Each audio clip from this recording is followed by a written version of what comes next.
Because of competition, parents can afford salary their daughters and thankfully were reared. That gave me the best loving and responsible parents.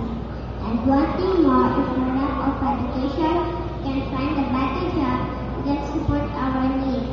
That's why education is the best way to achieve goals. Once again, I would like to thank you, Teacher Rochelle, sa paggabay at sa pag-teacher sa amin. Tunay na walang kapantay na ginagawa niya na nagpapasaya sa akin. Sa mga araw na kami magkakasama at hindi ko malilimutan ng nagtutulong ninyong lahat sa akin upang mahubog ang aking kaisipan. Salamat at kayo nandiyan para suportahan at gabayan ang isang batang tulad ko.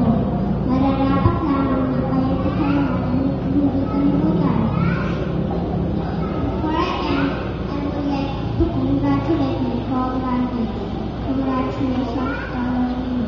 We have to continue this struggle for more before our